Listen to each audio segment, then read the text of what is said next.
The following is brought to you by the Starfleet Podcast Network, SPN, The Spin. You know what really is disheartening is when you grow out of your Star Trek uniform. I don't know about you, but I've got this nice uniform in my closet, and it's just sitting there waiting for me to get this weight off. I want to be in the mirror universe where you have to eat to lose weight.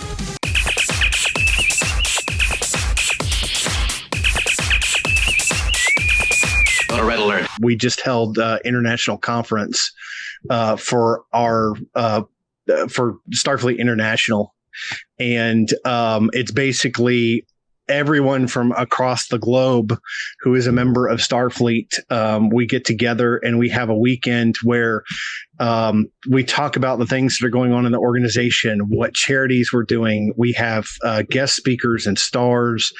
Doug Jones was one of our big folks that was with us, and there were just a plethora of different individuals. And we hold our annual Marine muster, which is Starfleet Marines, which is what this uniform represents. The Starfleet Operation, Special Operations, which is also MACO. They held their annual muster, what we call conclave, and there's something for engineers and something for tactical and weapons and this, that, and it. We have all sorts of stuff going on at the same time, and it's 3 days of awesomeness, but I've been sitting in front of a computer all that time because it's virtual because of the fact that we have had COVID for the last couple of years, and it's still, we were planning on having it in Tallahassee for the last 3 years. And because of COVID, just not knowing whether someone was going to come in with it or leave with it, or contract it on the way home. We felt like this was just another year that we needed to do international conference. So, via virtual. So, we had, what's called Gather Town, which is where everyone kind of meets together using little icons running across the screen.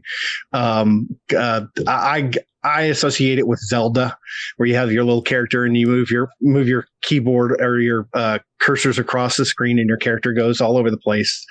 And then we also are going live on Facebook and on YouTube at the same time. So people who were not part of Starfleet, like the general public, could watch any of the happenings. There was a delay of about maybe 10 minutes or so between what we were seeing in Gathertown and what was happening on YouTube and Facebook. But still, it was a lot of fun, and I think they had somewhere close to 670 members that actually were involved during the weekend out of, I think we're almost pushing 6,000 within the organization. So I keep bumping my microphone. I'm sorry about that. You're like me. You like talking with your hands. I do. Mine just go all over. I'm all over the place. Well, so I want to talk about that organization that you're a part of. Okay. Now, do you like going by Chris or Christopher? I go by Chris. You do go by Chris. Okay. Yes, I go by Chris. Are you okay with your last name? I'm perfectly fine. You can just call want to me make whatever sure. you want to. So I'm perfectly fine. So by the way, sometimes I forget to introduce myself. Like, I'm BigJ with Beyond Trek Podcast. You would think that I wouldn't forget that, but for some reason I assume that anyone listening or watching this knows, but you never know. So I'm sitting here with Chris Boggs. Mm-hmm. And he is the commanding officer. I'm going to read this here. Now, you'll have to excuse me. Reading out loud is not my strong suit. So you're the commanding officer of the USS Blackstone and chapter of Starfleet, the International Star Trek Fan Association. Mm-hmm. You're based in Little Rock and serve all of central and southern Arkansas. That's correct. Yes. So and this is the first time that I had heard of your organization, and mm-hmm. I appreciate you telling me about it. So sure. I'd like to hear more about it. So you can educate me on. Let's talk about where you started or how you started with it, and just roll forward from there. Okay. Well, my story isn't unique by any means. I mean, most of the members of Starfleet International or the International Star Trek Fan Association, we would all say that, our love of Star Trek brought us to the organization. Mine actually is a little different. I've been a member of Starfleet since 1992. So I'm going into my 32nd year as of July. Congratulations. Thank you. That's a long run. It's a lot of years. But I had just come home the summer of 92 for my first year of college. I watched Star Trek as a kid. My parents put me in front of the screen on Sunday nights or Saturday nights, watching that and Doctor Who and some of the other TV shows, the reruns of TOS. And I remember fondly going to see the motion picture with my dad, and going and seeing the other movies with friends of mine. Over the years, but I was trying to find my place in this world in 92. I did not do well my freshman year of college, and I'm embarrassed to say that they didn't want me back. Freshman year is hard. Yes, it was very hard. And I was, my parents are in New Jersey and I was in Tennessee, East Tennessee. And I pretty much did everything that you could possibly do wrong. Legally, I didn't do anything wrong. Illegal. But when I came home, I really was struggling to figure out what I wanted to do with my life, and whether college was even going to be a possibility from then on. And one of my teachers at my college was also my sociology professor, and he was the vice president of the school. And I contacted him and I said, look, I have this opportunity to go to another school and work on getting myself together. And basically I have a learning disability. I have problems with English and math and that sort of thing, and dyslexia. So college obviously was a struggle. And he said, look, go to this other school, get your grades up, send us your transcripts. We'll average it in and we'll welcome you back. So when I was walking through a bookstore in the local mall before I had to go to this school in Vermont, I was walking through the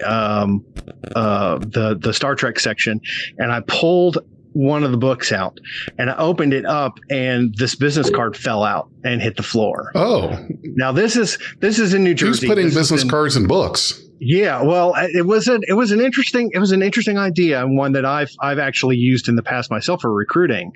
But I didn't even think about it. And I picked up this card and I looked at it. I went, that's interesting. And it was for the USS Lexington, which was a chapter in Florham Park, New Jersey, that had just started up. They were what's called a shuttle at the time, the shuttle Lexington. They were part of another chapter, the USS Challenger, which is one of the oldest chapters in Starfleet, based off of, Ocean City.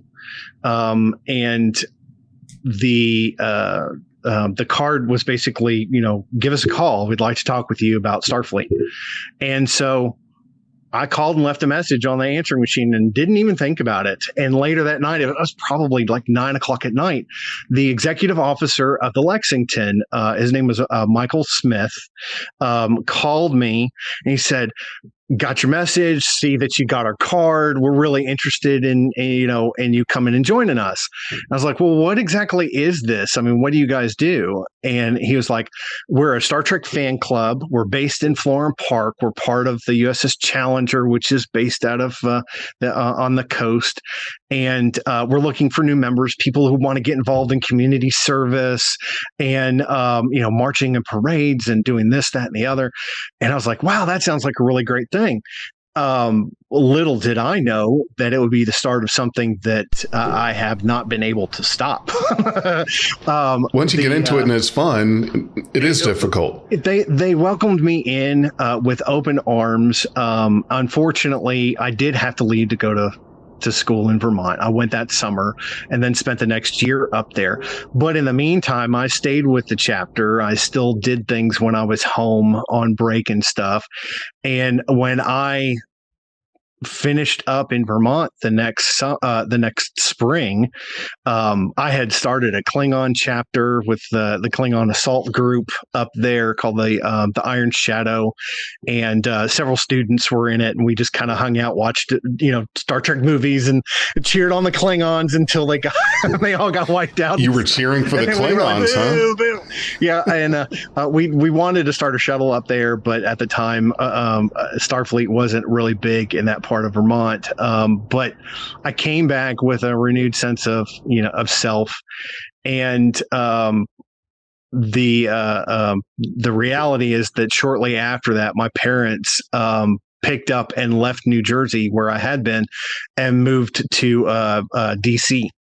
My dad worked for AT&T, so I went along with them, but I ended up going back to my college, and during the summer, the spring and summer of '93, I transferred from the Lexington over to the USS Edic in Washington, D.C. Edic was a big Galaxy-class starship. It was one of the biggest ones that was in fleet at the time in that particular area, because it served all of D.C., parts of Virginia, and a little bit of Maryland. So there were a lot of people in that chapter, and I did some things with them, picnics and going to IMAX movies and a couple of other things, until I went back to the college I was at in East Tennessee. Come to find out, the USS TriStar was a chapter of fleet in Knoxville, Tennessee, near where I was going to school.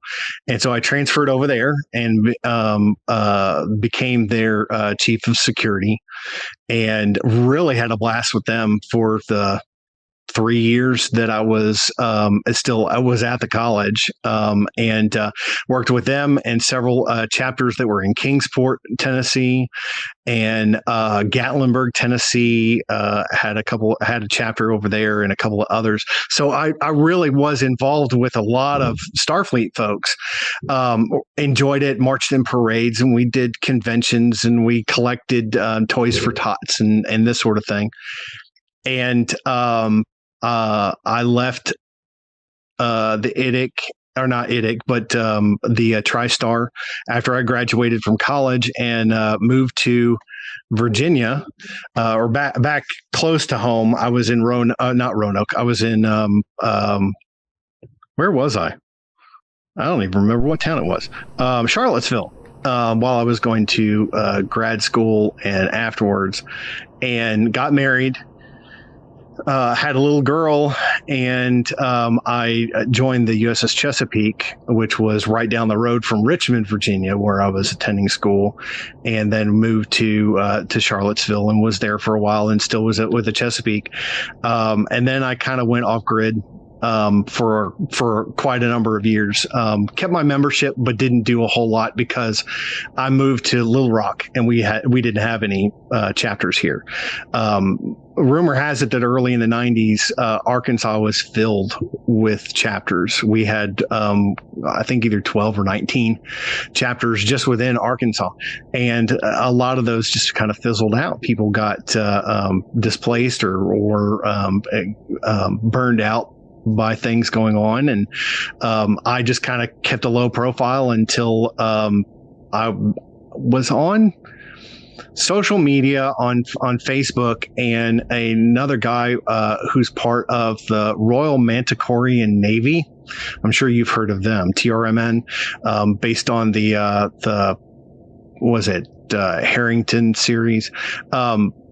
He kind of recruited me into TRMN, and then said, there's a Star Trek chapter that's starting up, the USS Blackstone. They had some members, but they weren't able to get really going again. And we're trying to get the chapter going again. Are you interested? I was like, heck yeah. And so immediately went to the Blackstone, and have been there ever since in one shape or form. Started out as communications officer, and then security officer, and then was voted to be the chapter commander, and have been for the last 4 or 5 years now. Now, this is a very important question. Okay. Have you started your daughter on Star Trek? Yes. Good. You got to start them young. Yeah, my daughter is a junior in college. She's actually a first lieutenant in the Marine Corps. She aged out of the cadet program when she graduated from high school and continued. She's a science officer, and she does a lot of the conventions with me and does parades and stuff. She's helped out with Toys for Tots and that sort of thing. But my 6-year-old son has been in Fleet since he was born. I actually signed him up the day that he was born when I was doing insurance and everything else. I also signed him up for Fleet. Name, date of birth, height, weight. That's right. Member of Starfleet. He has his own membership number and everything. He's actually a Marine as well. Okay. He's a cadet Marine, a corporal, in fact. And he's gone with me to conventions. He started out as a toddler and doing Boss Baby for a while, and a little cadet uniform, still in diapers, and now he's graduated up to J.J. Abrams first red uniform. Okay. He keeps saying he wants to go back and he goes back and forth between wanting to be red shirt and blue shirt, mainly because he loves Spock and he loves the ears. And I said, well, you can still be a red shirt and have the ears. That's not a problem. He's like, well, I just want to be in blue. And then he goes back to red, and he bounces back and forth. You've got to pick a color and stick with it. I wish I could say that is true, but there's so many variations now that you can pick anything that you want to, be anything that you want to in Starfleet, and no one's going to bat an eye. Our chapter has a couple of furries, a husband and wife that are furries, and they absolutely love it. They're part of our diplomatic corps. We have Trill, we have Vulcans, a couple of Klingons. You talk about every species. Our chapter's pretty much got it, and Fleet has it too. We've got a number of furries and everything else. So it's awesome. It really is. Now, want to talk about the charities that you do, the Toys for Tots. Mm-hmm. So this is probably going to be a stupid question, but never a stupid question. Never a great. Stupid question. Bring it on, man. I appreciate that. I would think that for a charity that's doing Toys for Tots and you're Star Trek related, that you would probably want to do something that's Star Trek in regards to toys or merchandise. Now, I have seen that anywhere you go, Walmart, Target, you name it, there's always a shortage. There's not much Star Trek out there. You can get Transformers, Power Rangers, G.I. Joe, the Marvel and DC stuff, Star Wars, of course, you name it, it's there, just not Star Trek. So has that been something where you guys have wanted to have that be a part of your charity for Toys for Tots, but because you've not really, or have you been able to get anything worthwhile? And if not, what is it that I guess would be kind of your main thing that you're giving for that organization? Sure. Well, there's a good majority of the members of our chapter, and we have 61 Starfleet members, and overall we have about 140 members of the Blackstone that are either doing stuff all the time or they're associates, so they're not at every single thing that we do, but they're very involved in what goes on and very supportive. Our Toys for Tots started with the Marines. And obviously the U.S. Marines are very, very dedicated to doing Toys for Tots every year. And we definitely want to support that, not necessarily stepping on toes by any means. The toys that our chapter collects, which are not necessarily Star Trek toys, it's all sorts of toys, makeup kits, dolls. I think we had a gigantic helicopter last year and RC race cars, little things, big things. We collected close to 200 toys last year for the charity. But Toys for Tots, because the Marines are doing that and they're very involved in Little Rock specifically, we chose that we didn't say we were collecting for Toys for Tots, because that would be wrong to do to the Marines, since we weren't giving them to the Marines themselves. Our toys that we've collected go to a charity that is here in Arkansas called Heroes and Angels. Heroes and Angels Corp works with children that are terminally ill, as well as their families. Specifically, we have Arkansas Children's Hospital right here in Little Rock, and the kids come in at a moment's notice for whatever illness that they have, whether it is a cold or it's cancer or whatever the case is. They may come in at a moment's notice, and the family's got to stay in a hotel, or they've got to stay with family. Not all the times are they able to get the toiletries that they need, or a gift card for gas, or for whatever the case is. So we help facilitate some of those needs for families. Heroes and Angels also works with children of military families where the mom and dad are stationed overseas, and they're with grandma and grandpa. And then we also work with first responders kids, local sheriff's department, police department, fire department, EMS. And the idea is during the Christmas season, especially with the kids that are terminally ill, they may not get to see Christmas. And they may not get to have the Christmas that they want because they're in the hospital, or they are in whatever stage. And so these toys are very important. We hold a big get together with all the families and all the kids, and we give out tons of toys to the families and the kids.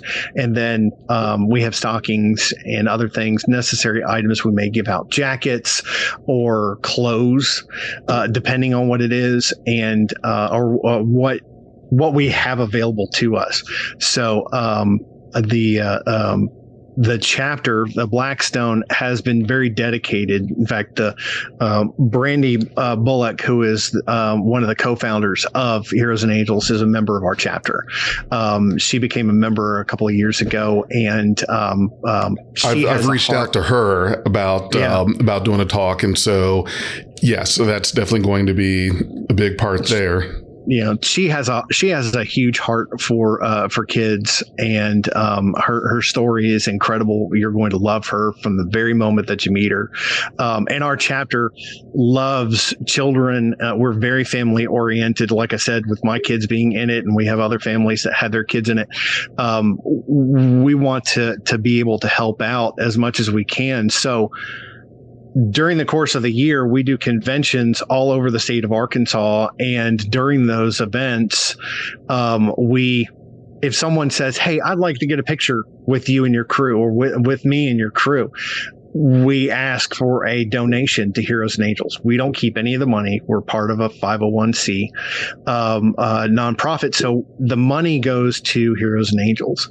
And we've collected anywhere from a couple of dollars during a convention to $200 at another convention, depending. So we do that all year long. And then in October, the 1st of October, we start collecting toys, and they stay in bins here at my house until December, when I get the opportunity of dressing up as Santa and bringing those to the event. And man, that's an absolute blast. You know what I would love to see? Have you done this? Dress up as Santa, but in a Starfleet uniform, Like the Santa Claus red, or do you stick with the traditional Santa dress up? I usually dress as a Coca-Cola Santa, which is the stripe down the front and the collar and the hat and everything. I have discouraged myself from doing a Star Trek Santa. We had a parade that we did about maybe 5 years ago, 5 or 6 years ago, and I had just had my beard, which was 12 inches long and 14 inches of hair on the back of my head. And all of it was dyed white. I had several different things going on, but we marched in a parade and I was in full uniform because you can't have two Santas at the parade. And this little girl starts crying on the side, and I just looked at her and I kind of did this, and she ran out and gave me the biggest hug. Oh. And was just like, I love you, Santa. And I said, sweetie, I love you too. And then I gave her a piece of candy and she ran back over to the other side. But it's those moments, and I'm honestly not trying to toot my own horn at all.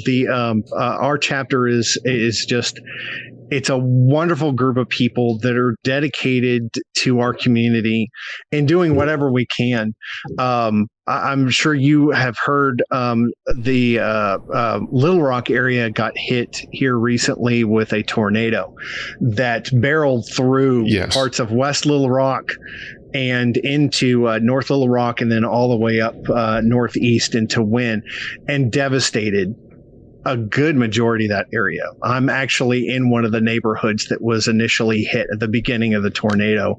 Was there a lot of damage in your neighborhood there? Yes, and we're still feeling the effects of it. But members of our crew immediately got on the phone and on internet and asked, where's the devastation? What's going on? What can we do?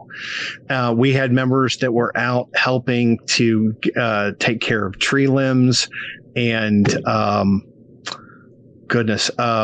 helping folks get out of their houses in some cases, and finding family pets, cleaning up the debris. It was heartwarming to see that. And I was actually on my way to Florida when it hit. So I didn't even know what was going on in my own neighborhood until family as well as other people in the chapter were able to get into our area to see. And they sent me reports and stuff, and I was coordinating while I was on my trip.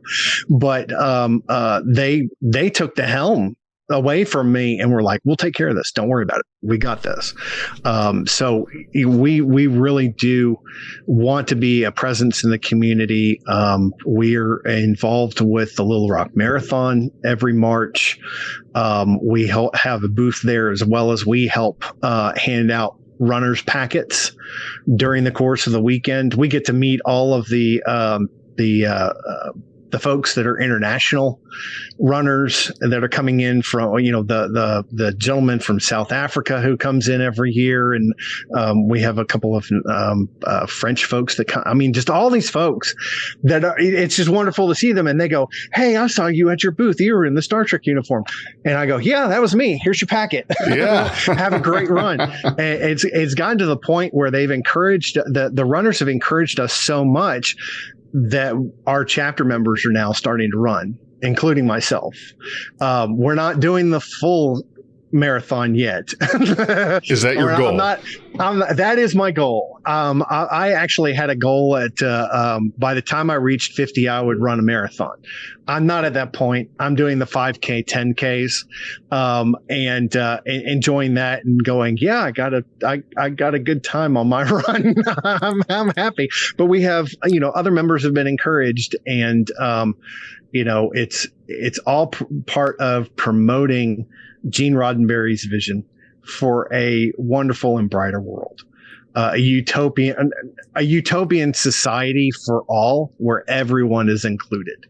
Doesn't matter old, young, whatever race you are, whatever you are, whatever you identify, you are loved and appreciated, and we want you to know that. And that's what Starfleet's all about. We are very inclusive.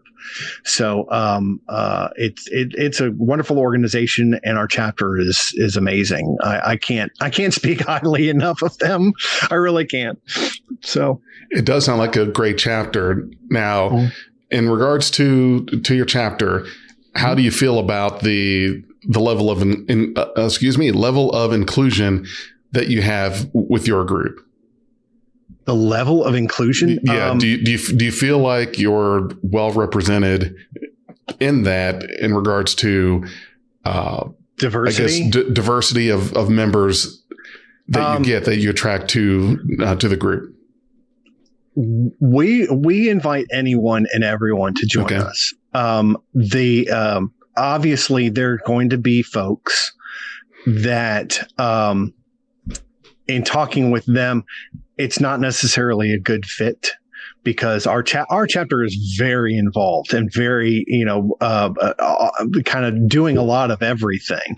But it's not for every single person. But we will try and help you find a chapter that will help you, or will be more in tune with what you are doing. What would make someone not a good fit? Just curious. Well, there are those that like not volunteering enough, not participating in the events. It's more of our attitude towards the community at large. Okay. LGBTQ is very big with us, as well as just having a loving spirit. And not everybody is like that, and it becomes very apparent. But my feeling always is, I'm not going to let you go without at least trying to help you find your path and your way and where you want to go and where you want to be. Some people just say, I'm not interested in you anymore, and they disappear. We never see them again. Others go quietly. Some go very, very loudly. But at the same time, and sometimes that makes for a good story, but at the same time, it's one that it still hurts me, because I'm very much a people person. I want you to be happy. I want my crew to be happy. And if they're not, then I'm not doing my job. I've gotten to the point in my career after 32 years. When I first started, I was very gung ho and wanting to do everything. And of course, at that time, we didn't have the internet like we do now. We didn't have academy courses and everything else that we have now. And so it was very limited, and it was a slow start. But I've gotten to that place where I'm more of a mentor and a teacher than I am a gung-ho, everything is about me. The stuff that I have on my chest, which you can probably see a lot of it. That's a lot. That's a lot of medals there. This is 32 years worth. This is not like yesterday, right, or the day before. I had to work towards it. I worked very hard towards it.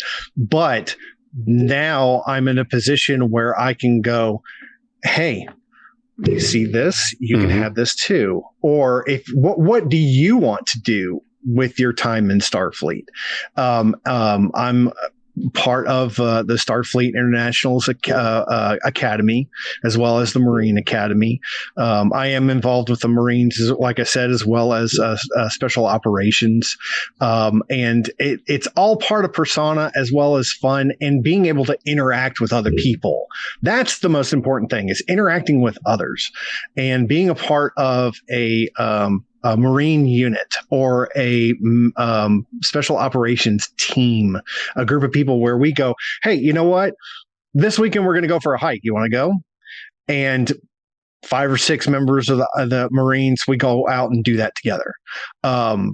That's not just a family, but that's an activity that we mark down as being one of the things that you do, and we can tell others about that and bring in more and more and more.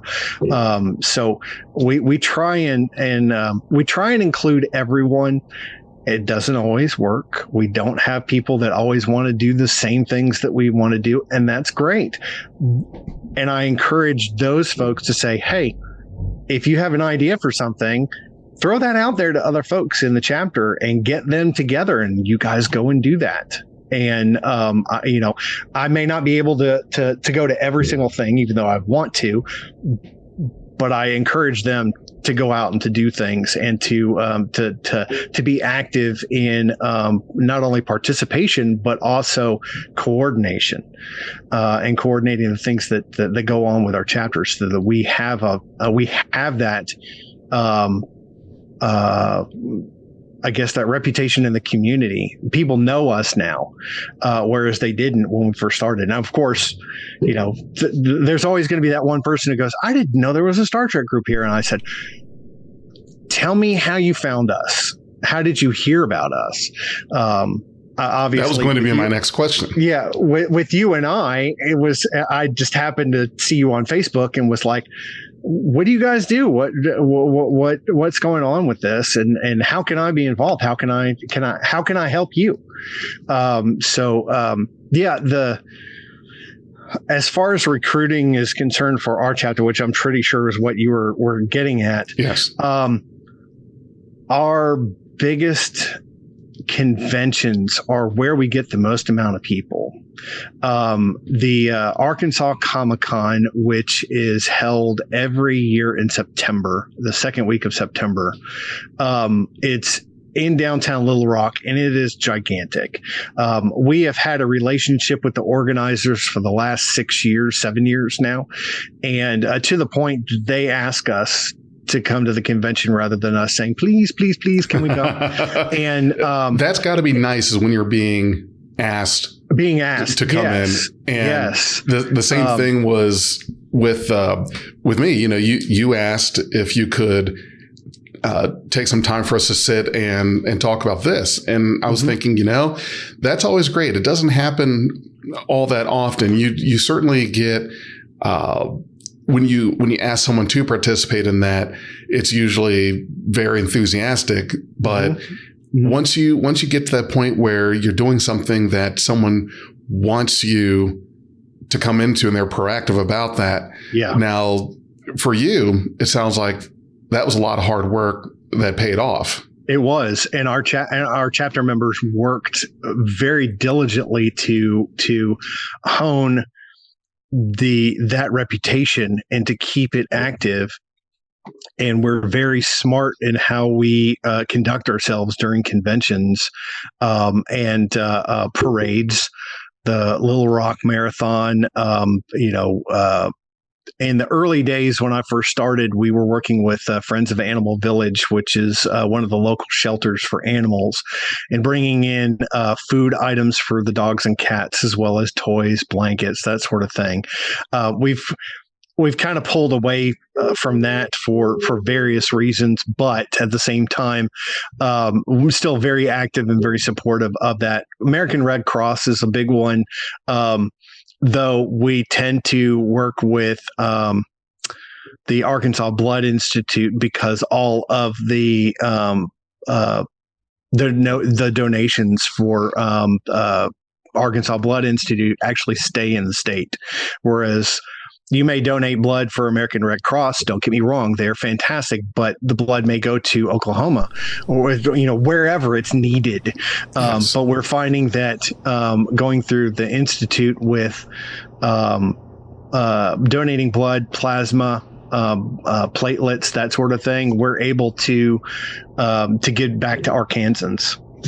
And a pint of blood is not going to be the end all be all for anyone. We can survive without a pint, hopefully. And I encourage folks to get involved in the community, whatever the case may be, so that we're all doing something for someone else instead of just for ourselves. So, but yeah, our biggest recruiting is in September. We have 2 big conventions in September. We're involved with the Fort Smith Comic-Con, which is in between February and March, it's kind of fluctuated, as well as we now have 2 chapters in Northwest Arkansas. One of the oldest in Fleet is called the Marco Aurelius, and they're just south of Fayetteville. And we have the USS Sun Tzu, which is in just north of Fayetteville, and they have good numbers with their chapters, and they do a lot of things themselves. But we support them and what they're doing. The Sun Tzu actually launched off of our ship. They were a shuttle that became a chapter. We supported them and helped them, but we meet up with them for Fort Smith Comic-Con and Northwest Arkansas Comic-Con, which is in Rogers, Arkansas, in the beginning of the year. But we do stuff in Memphis, Northeast Arkansas. We've been known to go down to Texarkana for conventions down there. We're all over the state, and it's mainly to promote not only our chapter but Starfleet and Gene's vision for the future. Besides Tennessee, and you mentioned Texas, if I heard correctly, are there any other states? Well, because you said it's international. Mm-hmm. Now, in regards to national. Here in the U.S., is there, I guess the question I want to ask is, does your reach extend to any other states, or would that be a different chapter that you coordinate with? Is there kind of like an interconnectivity with the different chapters?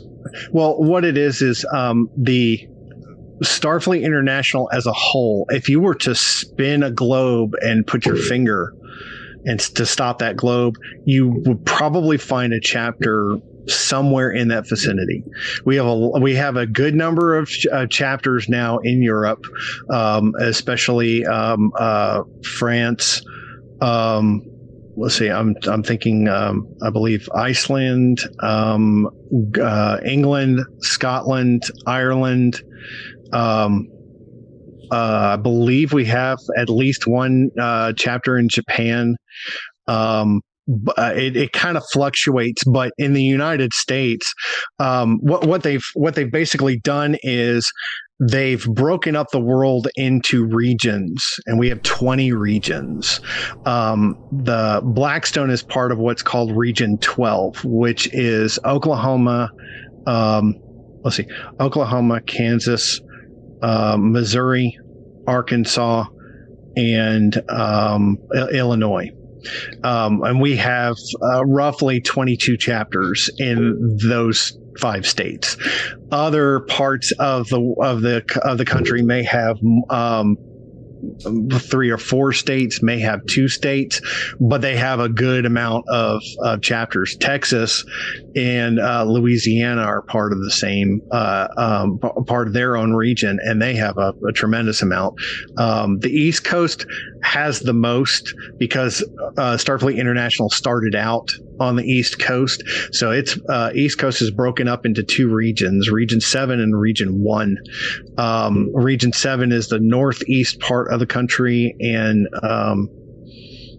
Region 1 is the southeast, and Florida is part of another region. But the main thing is that, you can pretty much go anywhere that you want to. Like, where are you from, if you don't mind me asking?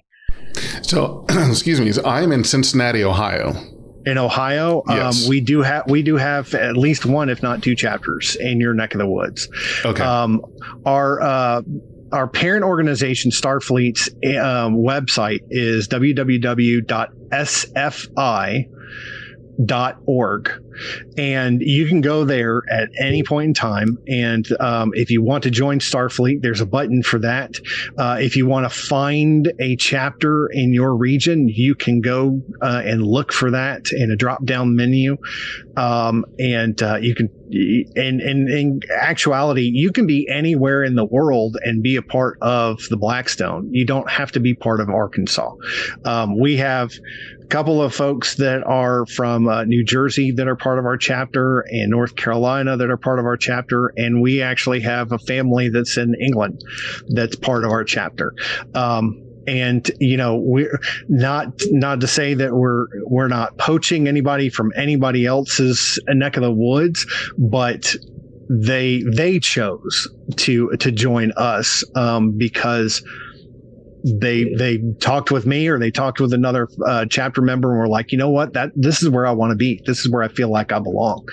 And if they chose, if they found a chapter close to them and chose to go there, I wish them all the best, and we'll continue to contact them and support them. They'll still get our newsletters and everything else, so they know what's going on with us in case they want to, they're in our neck of the woods and want to get involved. So, yeah.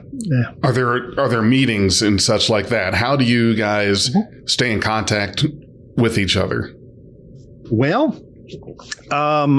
before COVID, we were meeting face to face once a month on the third Monday of every month. During the pandemic, we ended up going and we started out with Zoom, and Zoom was not as stable a platform as it is now. It was still having a lot of issues. And don't get me wrong, I like Zoom.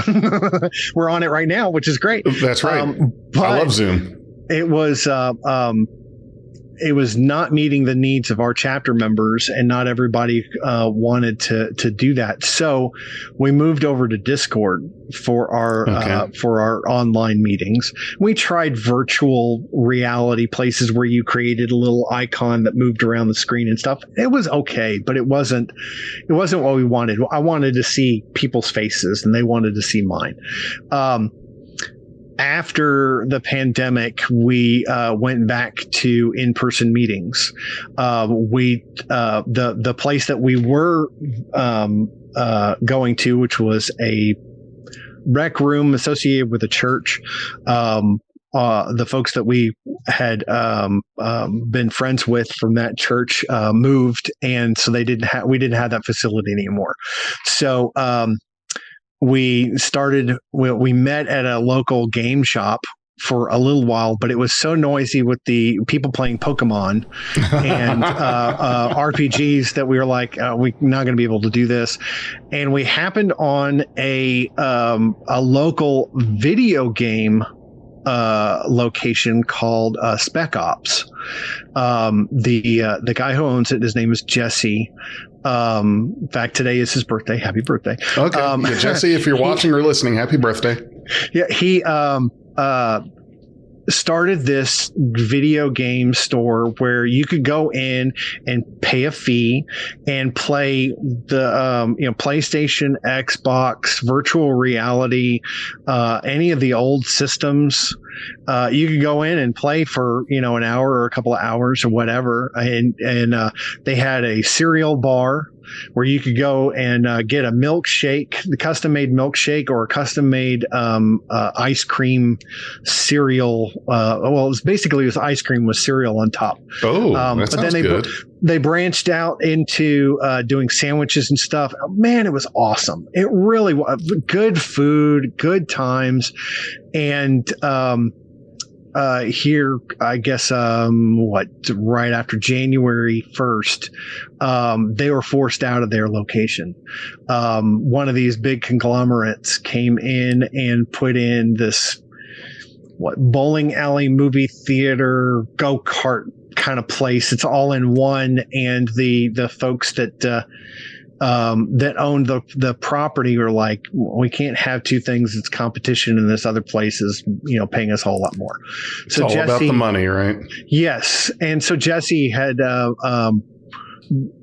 found another location in Conway, Arkansas, which is just up the road. It's about 45 minutes from us. It's a college town, and found a barbecue joint that was abandoned, and so he brought his facility there. And we were having our meetings at the old Spec Ops. Conway's is a lot further than we can manage to get up there for, an hour to 2 hour meeting and then come home on a Monday night, especially. And so we kind of had to back away for a while on that location. But we're still very supportive of Jesse and Spec Ops and his team. They're wonderful people to us. We made them our official outpost, Starfleet outpost. So they've got a big banner and a nice little certificate that we gave them one Christmas. And so they are awesome people and we love them a lot. But right now we are meeting in a classroom at one of the local churches right off the highway, that's allowing us to use their facility and their chairs and tables and everything. And we're very much enjoying that face to face. But at the same time, we also have a tablet that's set up for our Discord folks, the people that are outside of the realm of getting here for a meeting, because they have to work the next day. And so they are on Discord with us, and still participate. And so those are our two main things for communication. But we're on Facebook, we're on Discord, we're on Instagram, Twitter, and I'm trying to think. Well, it's not even Twitter anymore. It's just X. But X, yeah. X, Oh, don't get me started on Instagram, that. Twitter. We were on TikTok for a little while, but that platform was a little bit hairy, and we didn't. I didn't feel that it was the place for us to be at the time. We may go back to it eventually, but so we are on social media. I do a mini newsletter for our chapter members alone that is called Notes from the Bridge. Although I hate that name, I want to change it. I keep trying to figure out what I'm going to call it. But it basically outlines things that are going on for the next 3 months, and our chapter members or our command staff, who they are and what department they're in, and then upcoming stuff that we have going on. We have the two conventions that are coming up in September. We're doing Ren Fair the end of October. We have a couple of runs coming up. We are involved with our region's barbecue and mini summit out in Tulsa this year in October. So we're going to be busy for the next couple of months. But besides that, we're also online doing RPGs. I run a D&D game on Wednesday nights. We have another game that meets on Thursday nights, and another one that meets on Thursday nights. And we have a Star Trek RPG that's meeting on Tuesday nights. I can't think of the name of the platform, the RPG platform it's on, but it's one of the newer Star Trek things. But let's see. We go out and hit golf balls, and we play all sorts of board games and stuff. We have family nights and movie nights. We've gone to the anniversary edition of most of the Star Trek movies here recently. Although for whatever reason they keep doing the anniversary of Wrath of Khan every year, and everybody goes to it every year. Fandom or whatever it is that does it at the local movie theater, and everyone's like, "Let's go see Wrath of Khan." I was like, "It should be every 5 years." Last year, Yeah. not to say that I don't want to see it, but Wrath of Khan, after a while. I mean, I watched it probably 600 or 700 times while I was in college alone on VHS tape, because it was my go-to when I didn't have anything else to listen to. Right. But the theater is one thing. I'm especially that movie, I'm prone to quote the whole movie, and I don't want to do that out loud. It's hard enough to argue with the lady who's sitting a couple of rows down from you, who's got her phone and she's playing on it, and all of a sudden volume, it's somebody saying, "Hey, turn off your phone. I just went to blah blah blah," and we're like, "Shush! I'm trying to watch a movie." Well, Chris, if you would, what I want to do now, last thing I want to do while we're wrapping up here is for our audience, could you give them a website where if there's a chapter in their area that they want to try to find, how would they get that? Sure. If you would like to be a member of Starfleet International, whether it is a local chapter to you, if you find one, or if you want to be a part of any other chapter in the United States or overseas, if that's what you want to do, www.sfi.org is the best place to go, and you'll see it's a beautiful, beautiful cover. It's very, very similar to your background. Okay. And it's absolutely gorgeous. And right there along the top on the banner stand, there is how to join and finding your local chapter. And if push comes to shove, if you ever can't find what you're looking for, you can find me on Facebook, and I will be more than happy to help point you in the right direction. Now on Facebook, it's S. Christopher Boggs. Boggs, Boggs, yes. And my profile picture changes all the time. So it's going to be something different no matter what. But a lot of the time it's either Star Trek or Ghostbusters. But occasionally be Back to the Future, or it'll be my kids. But anytime that you have a question about Star Trek, Starfleet, you want to get involved, please don't hesitate to ring me up on Facebook. I'll be more than happy. Or you can find USS Blackstone on Facebook, as well as Instagram and Twitter, X, however you want to call it. Look it up and then say, hey, I saw you on, and I'll be happy to walk you in the right direction of where you want to go. So that's what I'm here for, is to help. That's excellent, Chris. And I really appreciate your time with me today and to talk about your organization. I enjoyed it. Good. I hope I didn't talk your ear off too much. No, it was great. It was great. I loved all the information. I'm hoping that our audience sees the value in that, and hopefully you'll get some new recruits out of this. So that would be a big plus for you.